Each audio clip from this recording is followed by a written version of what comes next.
नमस्कार दोस्तों, मैं रजत आपका यूजीसी क्लासेस बाय एग्जामपुर शहर पर हार्दिक स्वागत करता हूं। सभी लोग जल्दी जल्दी से जुड़ जाएंगे एंड सेशन को जल्दी जल्दी शुरू करते हैं। ठीक है, सभी लोग सेशन को साथ ही साथ में शेयर करते जाएंगे और पिछली क्लासेस का कोई किसी का डाउट है then you can put on that in comment section. ठीक है, चलिए सबसे पहला क्वेश्चन है आपकी स्क्रीन पर। किसके अनुसार विशेष पर्यावरण की आधारभूत संरचना भौतिक बनावट उत्पन्न करती है? किसके अनुसार विशेष पर्यावरण की अंगभूत संरचना भौतिक बनावट को उत्पन्न करती है? पहला ऑप्शन है जुडिथ बटलर, दूसरा है मैनुअल कैसेल्स, तीसरा है रेंडल कॉलिंस, चौथा है गाइडल्स डिल्यूज एंड पांचवें है पियरे बोर्डियू। इसका आंसर करिए। किसके अनुसार विशेष पर्यावरण की आधारभूत संरचना भौतिक बनावट को उत्पन्न करती है? ठीक है, फिर से रिपीट करता हूं। Judith Butler, Manuel Castells, Randall Collins, Gilles Deleuze and Pierre Bourdieu. Answer करिए।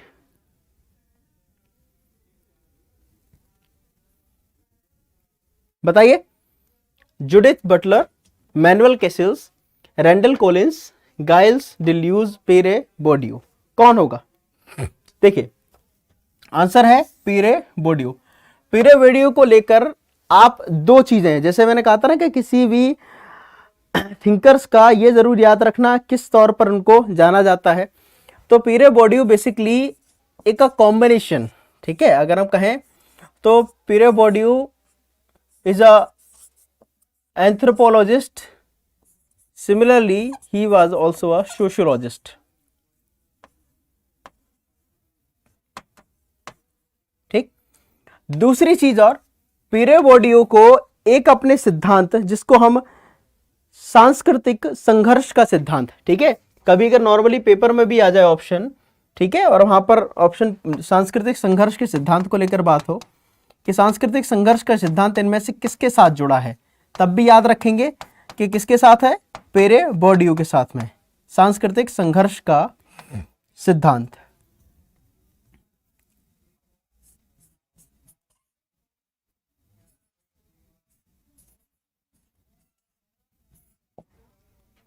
ठीक, तो कभी अगर जस्ट पेपर में पूछा जाए देन याद रखना सांस्कृतिक संघर्ष का सिद्धांत किसके साथ जुड़ा है? पियरे बोर्डियू के साथ में। और पियरे बोर्डियू बेसिकली किसके साथ है? कि विशेष पर्यावरण की आधारभूत संरचना भौतिक बनावट को उत्पन्न करती है, इसके साथ भी। ठीक है, अब पियरे बोर्डियू का सांस्कृतिक संघर्ष के सिद्धांत के अलावा भी इनसे रिलेटेड एक प्रीवियसली प्रश्न और पूछा गया था पूंजी को लेकर, कि पूंजी को कितने भागों में बांटा है पियरे बोर्डियू ने। ठीक है, ये एक प्रश्न और पूछा गया था कि पूंजी को कितने पार्ट्स में डिवाइड किया या कितने भागों में बांटा गया है पियरे बोर्डियू के अनुसार। तो उसका याद रखेंगे, आर्थिक संपत्ति, सामाजिक संपत्ति, सांस्कृतिक संपत्ति और प्रतीकात्मक संपत्ति। तो पूंजी को पियरे बोर्डियू ने 4 भागों में बांटा है। ठीक है, कितने? 4 भागों में। कौन कौन से भाग हैं वो? बात करें ए सांस्कृतिक से शुरुआत कर लेते हैं। सामाजिक संपत्ति, आर्थिक संपत्ति,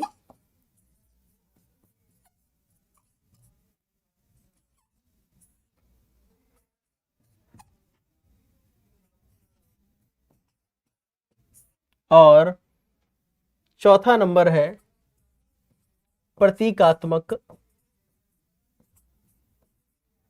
संपत्ति। ठीक है, तो 4 पार्ट्स में डिवाइड किया है। तो कभी अगर ये पूछा जाए कि पियरे बोर्डियू के अनुसार संपत्ति को कितने भागों में विभाजित किया गया है, देन इस चीज का याद रखेंगे कितने भागों में? 4 भागों में। आर्थिक संपत्ति, सांस्कृतिक संपत्ति, प्रतीकात्मक संपत्ति और सामाजिक संपत्ति। वहीं अगर पूछा जाए कि पियरे बोर्डियू को किस अवधारणा के लिए जाना जाता है, देन सांस्कृतिक संघर्ष की अवधारणा के लिए पियरे बोर्डियू को जाना जाता है। ठीक है, तो सांस्कृतिक संघर्ष सिद्धांत को लेकर बात करें तब भी इस अवधारणा को आप समझेंगे। ठीक, उसके अलावा पियरे बोर्डियू को लेकर 1-2 स्टेटमेंट्स और याद रखिएगा कि बोर्डियू का एक स्टेटमेंट था कि वर्ग संस्कृति का क्या है, एक आश्रित चर होता है जो कि व्यक्तियों के मध्य संबंधों का निर्धारण करता है। ठीक है, ये प्रीवियसली पूछा गया है स्टेटमेंट कि ये कथन किसका है कि वर्ग एक आर्थिक चर के तौर पर काम करता है, संस्कृति पर आश्रित एक चर है जो व्यक्तियों के बीच में संबंधों का निर्धारण स्थापित करता है। ठीक है, उसके अलावा समान व्यवहार को सामाजिक अचेतना कहने वाले कौन है, बर्डियो। तो इस तरह के कई सारे स्टेटमेंट्स हैं, एक एक थिंकर्स का आपको इस तरह का याद रखना है कि कौन कौन सी बुक्स हैं, कोट्स हैं, क्या क्या उनकी थ्योरीज हैं फेमस रही, इन सारी चीज़ों को आप याद रखिएगा। किसको, पीरो बर्डियो के संबंध में। क्लियर है, ठीक। तो इन सारी चीज़ों का आप याद रखेंगे। क्लियर है, कोई डाउट? चलिए नेक्स्ट क्वेश्चन है, देखो अगला आ गया जुड़ा सा उनसे। बर्डियो का अभ्यास सिद्धांत मुख्य रूप से किस पर ध्यान केंद्रित करता है? पहला, अनुकूलन सिद्धांत एवं क्रिया, सामाजिक क्रिया के एक प्रगतिशील सिद्धांत, बढ़ने वाले तथ्य मूलक द्विविभाजन, विषय निष्ठवाद एवं ज्ञान सापेक्षवाद के विरोध पर नियंत्रण स्थापित करने, सांस्कृतिक पूंजी को समझने। तो बर्डियो का अभ्यास सिद्धांत मुख्य रूप से किस पर ध्यान केंद्रित करता है, बताइए। चलिए बताइए, बर्डियो का अभ्यास सिद्धांत किन पर ध्यान केंद्रित करता है? किस पर? हाँ सही, किस पर? विषयनिष्ठवाद एवं ज्ञान सापेक्षवाद के विरोध पर नियंत्रण स्थापित करने पर ध्यान केंद्रित करता है। किसका? बर्डियो का अभ्यास सिद्धांत। ठीक है, किस पर निर्भर है? विषयनिष्ठवाद और ज्ञान सापेक्षवाद। तो दो टर्म भी अगर आपको याद रहेंगे तो आंसर सीख जाएगा। क्या? विषयनिष्ठवाद और ज्ञान सापेक्षवाद। ठीक है, क्लियर है। चलिए नेक्स्ट क्वेश्चन है,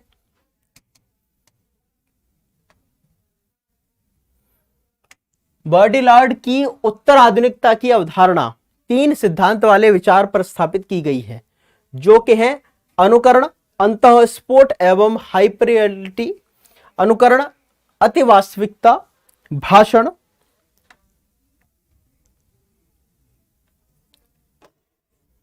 अनुकरण, अतिवास्तविकता, विचारधारा, अनुकरण, अतिवास्तविकता, वंशावली। बताइए किसके साथ है? बर्डिलार्ड की उत्तर आधुनिकता की अवधारणा वाला विचार किस पर स्थापित है?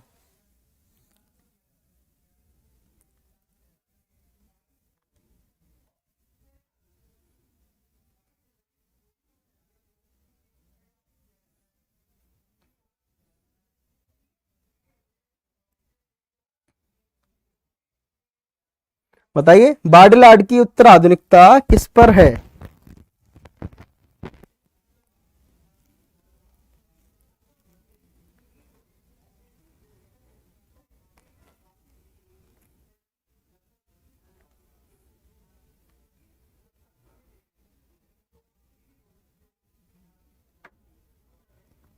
बताइए बताइए।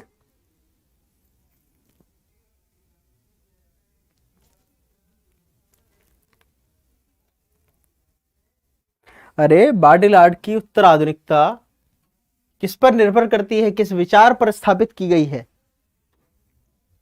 देखिए, बर्डिलार्ड की उत्तर आधुनिकता का जो विचार है वो तीन पर है। पहला अंतःस्फोट, दूसरा अनुकरण की प्रवृत्ति, तीसरा हाइपर रियलिटी। मतलब कि ये आपका क्या हो जाएगा? Right answer. तीन सिद्धांत वाले विचार पर स्थापित की गई। किसकी? बर्डिलार्ड की। क्लियर है ए? चलिए नेक्स्ट क्वेश्चन है,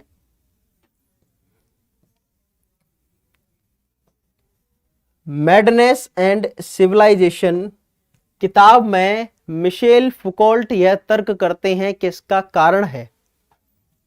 बताइए, मैडनेस एंड सिविलाइजेशन किताब में मिशेल फुकोल्ट यह तर्क करते हैं कि इसका कारण है सभ्यता की अंतिम भाषा, पागलपन की अंतिम भाषा, सभ्य आदमी को जाल में फंसाने वाली एक झूठी चेतना, सभ्यता का मानदंड, शक्ति के साथ एक अपवित्र गठबंधन में। मैडनेस एंड सिविलाइजेशन किताब में मिशेल फुकोल्ट यह तर्क करते हैं, इसका कारण है। इसका आंसर करिए, बताइए क्या होगा इसका आंसर।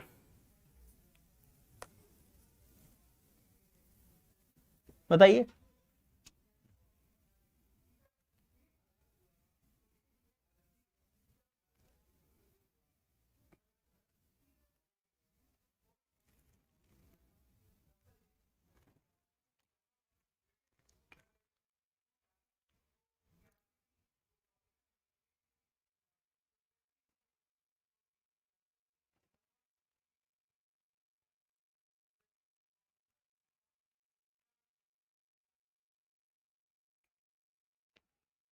अरे इनकी किताबें तो बहुत ज्यादा फेमस रही हैं, ठीक है। इनकी सेक्सुअलिटी के नाम से किताब थी, वो बड़ा फेमस रही, ठीक है। बताइए क्या है। अरे मिशेल फुकोल्ट ने मैडनेस इन सिविलाइजेशन में क्या रखा था, पागलपन की अंतिम भाषा का जिक्र किया था, ठीक है। उसके अलावा इनके द्वारा लिखी गई कुछ किताबों के नाम है, वो लिख लो। Like power,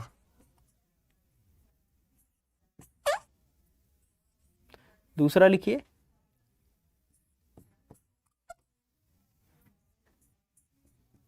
the history of sexuality,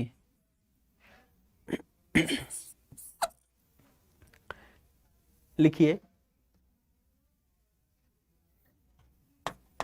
the birth of the clinic, चौथी लिखिए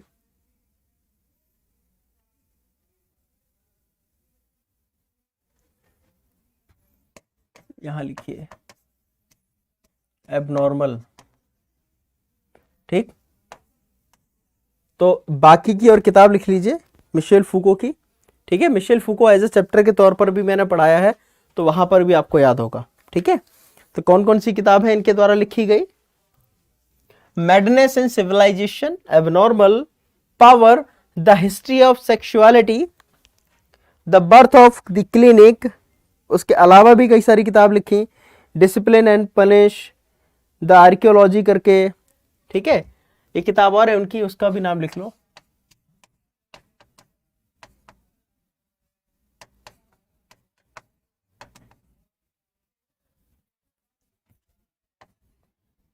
एंड पनिश। क्लियर है।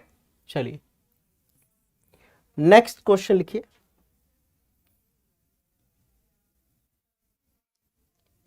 किसने कहा लिंग भेद का वर्णन एक जिद्दीन प्रवृत्ति के तौर पर नहीं करना चाहिए जो स्वभाव से परकीय होता है और आवश्यकतावश उस शक्ति के प्रति हठीला होता है जो इसे अपने वश में करते समय स्वयं को थका देती है और अक्सर उसे पूर्ण रूप से नियंत्रित करने में विफल रहती है।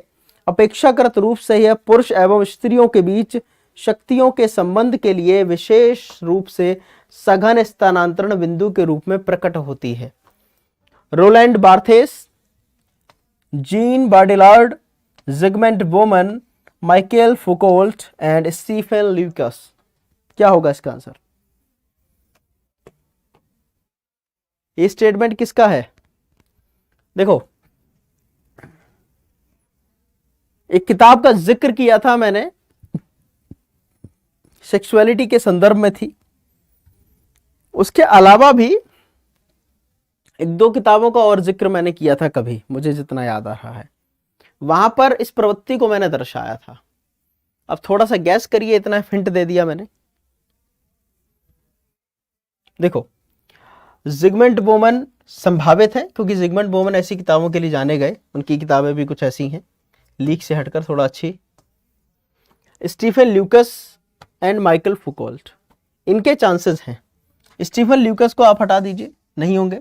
जिगमंड बोमन भी नहीं। किसका है ये मिशेल फुको, माइकल फुकोल्ट का बेसिकली है। ठीक है, किसका है ये माइकल फुकोल्ट का बेसिकली आपका स्टेटमेंट है। क्लियर है? चलिए ठीक, नेक्स्ट क्वेश्चन है, द पोस्ट मॉडर्न कंडीशंस के लेखक कौन है? Jean Baudrillard, Zygmunt Bauman, Michael Foucault, Martin Heidegger, Jean François Lyotard. Postmodern conditions नामक पुस्तक के लेखक कौन हैं?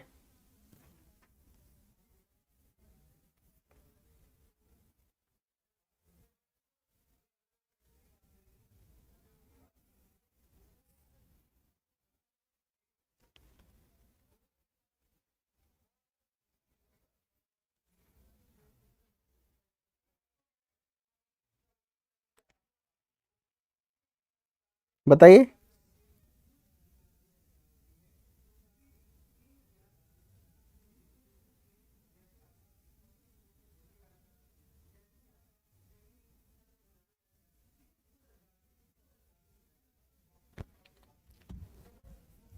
ये है Jean François Lyotard. Jean François Lyotard की कुछ किताबें और हैं, उनके नाम लिख लीजिए। एक तो दी इनह्यूमन, दूसरी फेमस किताब है इनकी इकोनॉमी को लेकर, इसका नाम है लिब्डिनल इकोनॉमी।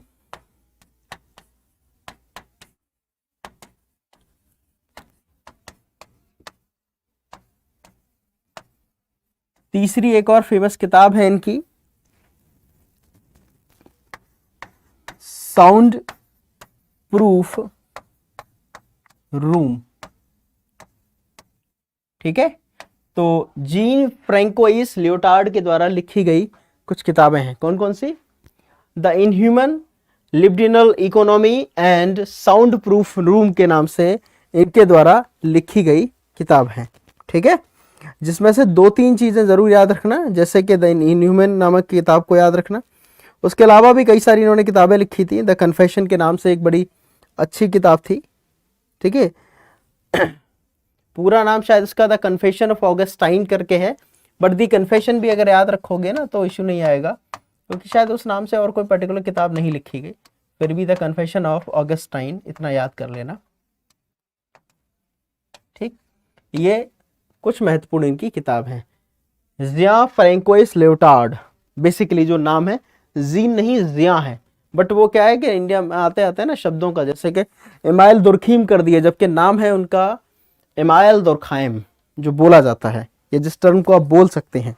ठीक है, तो उसी क्रम में जिया फ्रैंकोइस लियोटार्ड, पूरा नाम तो इनका लिबोर्स भी था। ठीक है, जिया फ्रैंकोइस लियोटार्ड लाइबोर्स, इस तरह से कुछ एक टर्म है इनका पूरा।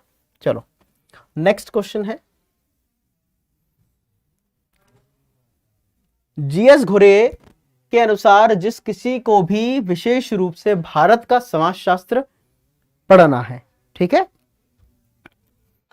उसकी प्रारंभिक शिक्षा होनी चाहिए भारत की परंपरा, पारंपरिक धर्म ग्रंथ, संस्कृत साहित्य, वैज्ञानिक विधि या तुलनात्मक विधि। मतलब के if you want to gather a knowledge about Indian sociology then you have to read and you have to do in priori basis या ऑन इनिशियल बेसिस। मतलब के भारत के समाजशास्त्र को अगर आप समझना चाहते हो, उसको पढ़ना चाहते हो, करना चाहते हो, तो आपको किस चीज की आवश्यकता है? Knowledge about Indian tradition, knowledge about Indian ancient literature, knowledge about Sanskrit literature, knowledge about scientific methods, knowledge about rational methods। बताइए किसकी आवश्यकता होगी?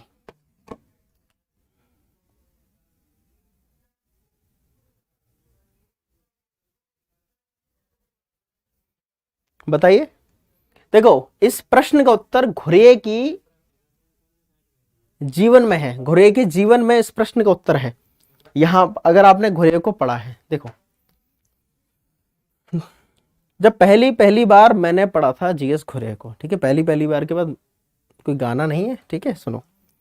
तो पहली पहली बार जब घुरे को मैंने पढ़ा तो मैं भी थोड़ा सा उसमें आया यार, दिमाग थोड़ा सा डाउट में आया कि भाई एक इंसान जिसको संस्कृत साहित्य में जिसने सब कुछ अपना पढ़ा है, वो भारतीय समाजशास्त्र का अध्ययन उन्होंने कैसे किया। फिर जब आप घुरे की थ्योरीज को पढ़ते हैं तो उन थ्योरीज में इस बात का जिक्र मिलता है कि घुरे ने भारतीय समाजशास्त्र को समझने के लिए अपनी उस संस्कृत में की गई संपूर्ण पढ़ाई का बहुत भरपूर उपयोग किया, क्योंकि भारतीय समाज की व्यवस्था बहुत सारी आपको अथर्ववेद, ऋग्वेद, सामवेद, यजुर्वेद, ये वेदों की है, वेदांग्स में, उपनिषद में, इन सब में बहुत कुछ लिखा है, बहुत कुछ मौजूद है। तो उन्होंने इसको सोर्स माना और इन सब के थ्रू उन्होंने अध्ययन किया। बट अध्ययन करने के लिए आवश्यक क्या था उनको? संस्कृत का नॉलेज होना। तो संस्कृत लिटरेचर को उन्होंने कहा कि भारत का समाजशास्त्र करने के लिए प्रारंभिक शिक्षा संस्कृत का साहित्य होनी चाहिए। क्लियर है? कोई डाउट घुरे को लेकर? चलिए नेक्स्ट क्वेश्चन।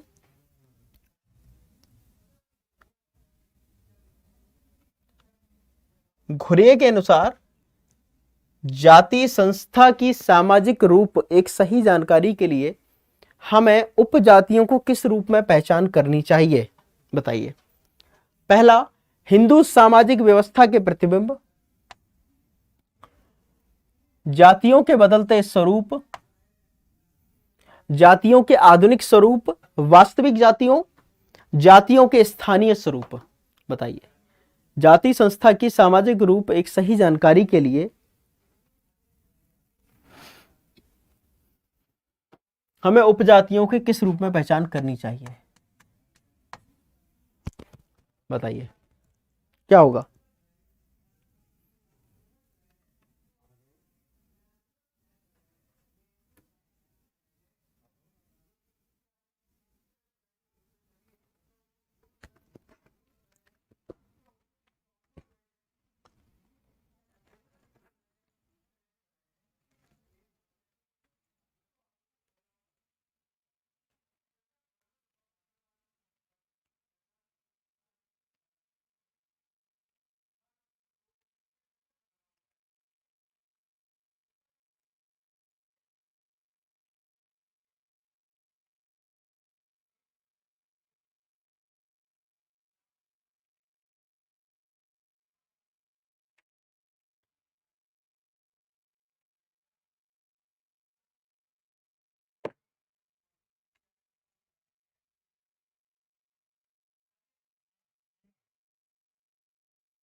बताइए क्या होगा?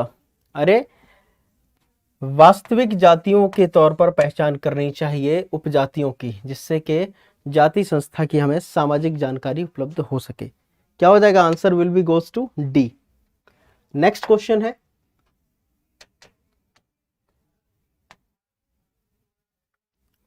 इरावती करवे हिंदू समाज की विशेषता बताती हैं। पारंपरिक, आधुनिक, सपिंडित, स्थिर और अर्ध सामंती। बताइए।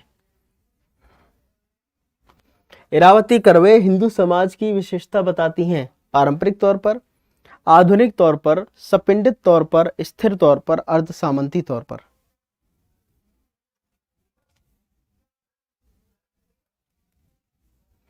बताइए।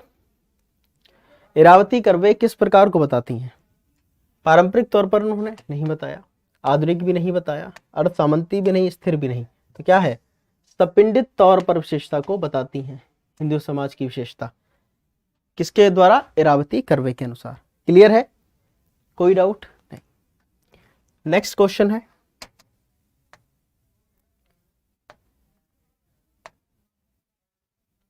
के.एम. कपाड़िया का मानना है कि दो पीढ़ियों के बीच व्यवहार प्रतिमान में परिवर्तन का कारण हो सकता है। परिवार के सदस्यों के बीच भावनात्मक संबंध मजबूत होना, परिवार के संबंधों का कमजोर होना, संयुक्त परिवारों से एकल परिवारों की तरफ अग्रसर होना, पितृसत्तात्मक अधिकार वाली संरचनाओं का नष्ट होना, प्रतिस्पर्धात्मक अधिकारियों की उत्पत्ति का सहज होना। बताइए पीढ़ियों के बीच व्यवहार प्रतिमान में परिवर्तन का कारण क्या होगा?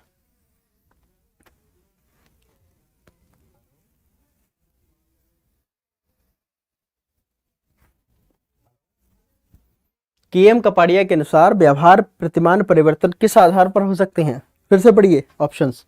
प्रतिस्पर्धात्मक अधिकारियों की उत्पत्ति सहज होना, कोई रेलेवेंसी नहीं। पितृसत्तात्मक अधिकार वाली संरचनाओं का नष्ट होना, ये भी नहीं। संयुक्त परिवारों से एकल परिवारों की तरफ अग्रसर होना, ये भी नहीं। परिवार के संबंधों का कमजोर होना, ये भी नहीं। आंसर क्या है? ए। परिवार के सदस्यों के बीच भावनात्मक संबंध मजबूत होना ही व्यवहार प्रतिमान में परिवर्तन का कारण है, अकॉर्डिंग टू केएम कपाड़िया। तो आंसर क्या हो जाएगा? आंसर हो जाएगा आपका A is the right answer. Clear है? ठीक। तो क्या हो सकता है? परिवार के सदस्यों के बीच भावनात्मक संबंधों का मजबूत होना ये कारण हो सकता है। नेक्स्ट है,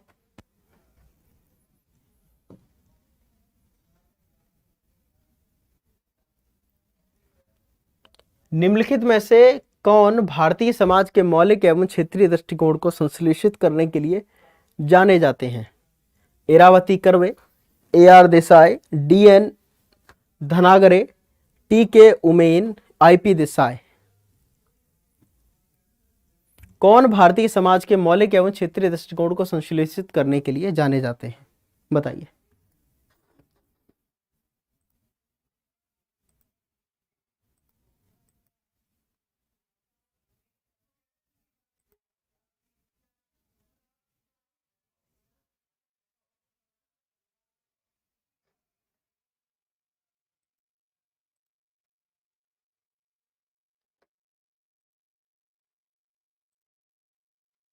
बताइए कौन जाने जाते हैं?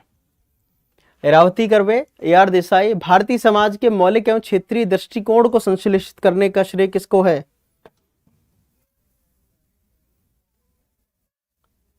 अरे इरावती कर्वे को। किसको? इरावती कर्वे को। नेक्स्ट है, एस.सी. दुबे का मानना है कि भारतीय गांव हैं। एस.सी. दुबे के अनुसार भारतीय गांव क्या है? एक स्वतःपूर्ण छोटा गणराज्य, एक स्वतःपूर्ण छोटा गणराज्य नहीं, भारतीय सामाजिक जीवन का बुनियादी पहलू, पारंपरिक अधिकार स्थल, एक कॉरपोरेट समूह। According to Shyama Charan Dube, which of is relevant to Indian village या which of the type is Indian village? बताइए क्या है?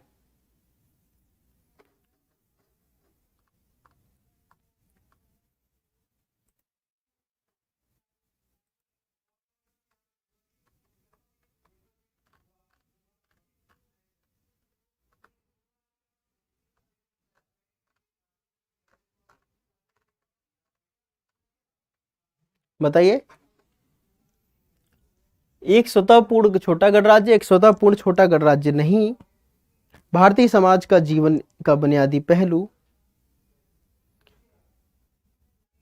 अरे बी, भारतीय समाज एक स्वतःपूर्ण छोटा गणराज्य नहीं है। ठीक है, ये इनका मानना था, बी। नेक्स्ट, जाति को परिवारों के एक संग्रह या परिवारों के समूह के तौर पर परिभाषित किया जा सकता है, जिसका एक सामान्य नाम होता है जो विशिष्ट पेशा को सूचित करता है या उससे संबंधित होता है, जिसका एक पौराणिक पूर्वज मनुष्य दैवी उत्पत्ति से मानी जाती है, जो समान पेशेवर अपनाता है और जिन्हें विचार प्रदान करने वाले सक्षम व्यक्तियों द्वारा एक एकल सजातीय समुदाय उत्पन्न करने वाला माना जाता है। यह कथन किसका है? B R. Ambedkar, sir H. Risley, M N. Srinivas, Y Singh, D P. Mukherjee. बताइए यह कथन किसका है?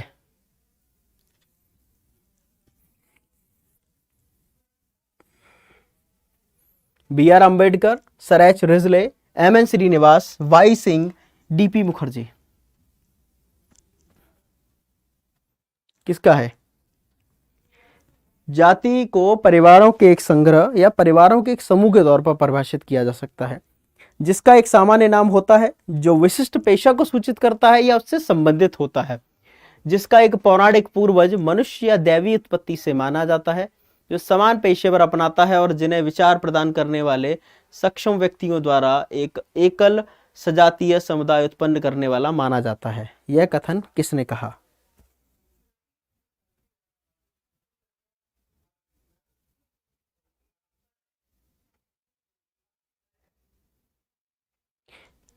किसका? बिल्कुल सही, सर एच रिजले का स्टेटमेंट है।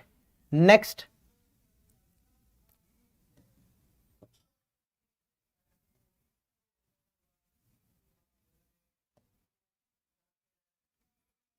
एस सी दुबे के अनुसार, थोड़ा और जूम आउट कर, एच सी दुबे के अनुसार हिंदू सामाजिक व्यवस्था में वर्ण क्या है? श्यामाचरण दुबे के अनुसार हिंदू सामाजिक व्यवस्था का वर्ण क्या है? एक संदर्भ श्रेणी, सामाजिक संरचना की एक कार्यशील इकाई, जाति के कार्य को समझने के लिए एक महत्वपूर्ण ढांचा, जाति के कार्य को समझने के लिए महत्वपूर्ण नहीं है, कुछ ऐसी चीज जिसकी हाल ही में उत्पत्ति हुई है। बताइए। एस.सी. दुबे के अनुसार हिंदू सामाजिक व्यवस्था में वर्ण क्या है? यह वर्ण को हम क्या कह सकते हैं?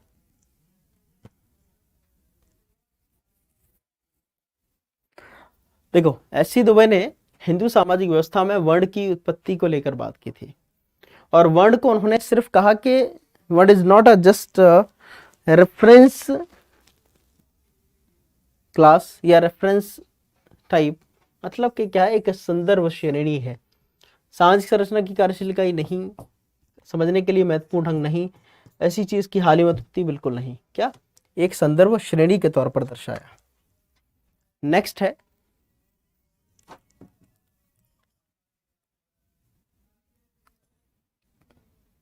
एम.एन. श्रीनिवास ने संस्कृतिकरण और पश्चिमीकरण की अवधारणाओं का प्रयोग के कुछ विशेषताओं को समझाने के लिए किया। किसकी विशेषताओं को समझाने के लिए संस्कृतिकरण और पश्चिमीकरण की अवधारणाओं का प्रयोग किया है? ए, आधुनिक भारत में सामाजिक परिवर्तन को समझाने के लिए, भारत में सामाजिक और राजनीतिक परिवर्तन समझाने के लिए, बी, सांस्कृतिक परिवर्तन को समझाने के लिए, सी, सांस्कृतिक धार्मिक और सामाजिक परिवर्तन दर्शाने के लिए, ई, वैचारिक परिवर्तन को समझाने के लिए या दर्शाने के लिए। बताइए किसको?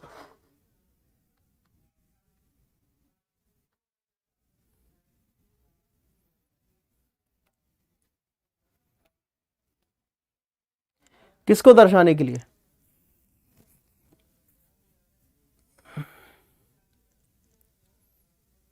बताइए। आधुनिक भारत में सामाजिक परिवर्तन को,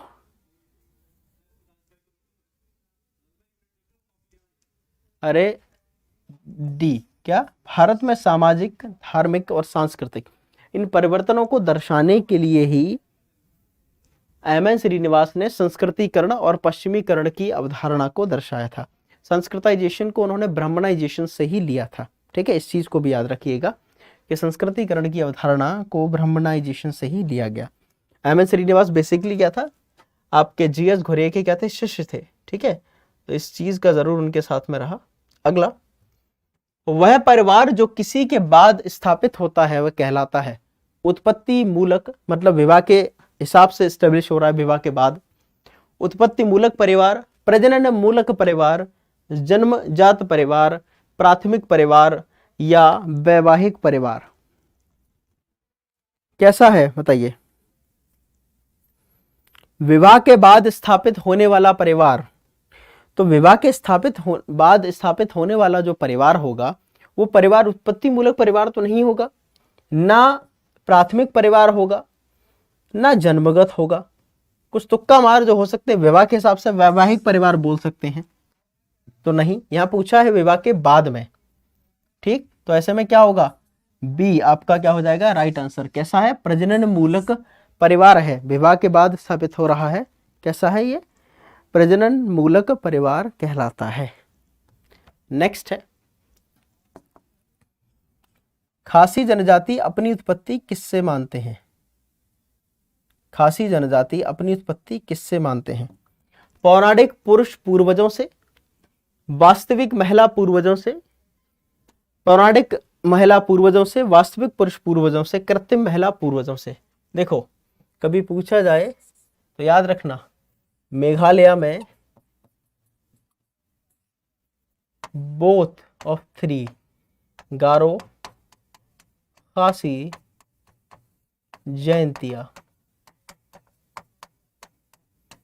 ये सब मैट्रियार्की वाली हैं। ठीक है, मात्र सत्तात्मक संस्था का यहाँ पर आपको प्रादुर्भाव देखने को मिलेगा। सब क्या है? मात्र सत्तात्मक है। ठीक, तो इसका मतलब वो क्या कहेंगी? वो कहेंगी कि हमारी उत्पत्ति पौराणिक महिला पूर्वजों से है, पुरुषों का तो कहीं नहीं आएगा। मतलब ये नहीं होगा, ये नहीं होगा, ये भी नहीं होगा, तो क्या होगा? वास्तविक महिला पूर्वज है पौराणिक, तो क्या कहेंगे? पौराणिक महिला पूर्वजों से इसका प्रादुर्भाव हुआ है। Answer will goes to C. Clear है? कोई डाउट? नेक्स्ट क्वेश्चन, यदि रक्त संबंधों का केंद्र पत्नियों के बाहरी सतह से घिरा हुआ रहता है तो परिणामी समूह को क्या कहेंगे? अगर पत्नियों का अगर यदि रक्त संबंधियों का केंद्र पत्नियों के बाहरी सतह से घिरा हुआ रहेगा तो कैसा समूह होगा? विस्तृत परिवार, प्राथमिक परिवार, वैवाहिक परिवार, सजालीय परिवार या सगा परिवार? कैसा परिवार होगा वो?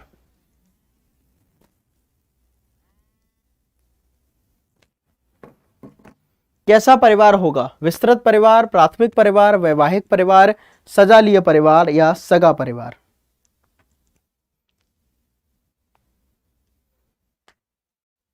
अरे क्या कहेंगे? ऐसे परिवार को हम क्या कहते हैं? सजालीय परिवार या सजातीय। ठीक है, यहां पर गलत कर दिया है, इसको सही कर लीजिए, सजातीय परिवार। नेक्स्ट, सती प्रथा को कब अवैध घोषित किया गया? 1829, 1832, 1843, 1857? सती प्रथा को कब अवैध घोषित किया गया? बताइए। सिंपल सा क्वेश्चन है, सती प्रथा को कब अवैध घोषित किया गया था? बहुत सिंपल है।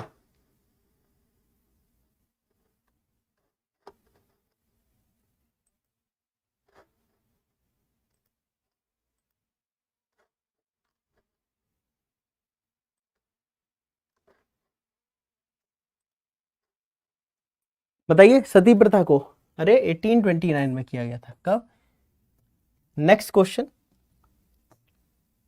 Exile and the kingdom some thoughts on the Ramayana के लेखक कौन है? Exile and the kingdom some thoughts on the Ramayana के लेखक कौन है? किसके द्वारा लिखा गया इसको? जीएस घुरे, डीडी कौशाम्बी, लुई ड्यूमोंट होगा,